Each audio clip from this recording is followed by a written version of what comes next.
Sepemahamanku, Beb, aku belajar dari Kanjeng Nabi nih. Benar kan kalau jalankan tugasmu? Benar kan kalau aku salah? Siap.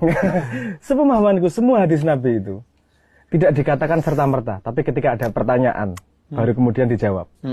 Kalau informasi penting, nggak ada yang nanya, Kanjeng Nabi sampai gatel nih. Fulan, kamu tahu nggak soal ini?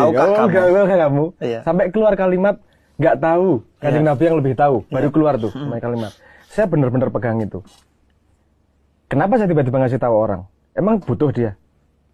Kenapa sering mengumpulkan orang untuk mengajarkan something? Emang butuh dia? Tapi ketika itu tentang Tuhan kan tetap walaupun nggak ditanya harus kasih tahu. Pak. Kamu ngasih tahu, kalau orangnya nggak siap pun nggak akan masuk. Tapi kan kamu nggak punya sampel bahwa dia nggak siap, Bang. Maksudnya itu tebar jala aja. Tugasmu tebar jala. Semua orang kan punya peran masing-masing. Oke. Itu kalau aku rumus, ini dari interpolasi gini. Satu kelas, apakah pandainya sama? Tidak. Gurunya sama? Gurunya satu. Kelasnya sama? Sama. Kok pinternya beda?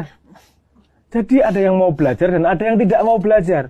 Oke. Artinya, dan kamu nggak peduli dengan yang nggak mau belajar? Bukan nggak peduli. Saya menghargai perjalanan dia sama Tuhan seperti apa. Oke, spiritual journey-nya sendiri. Sebenarnya journey-nya sendiri. Karena ketika ciri orang yang siap menerima ilmu, itu ketika dia bisa memformulasi pertanyaan.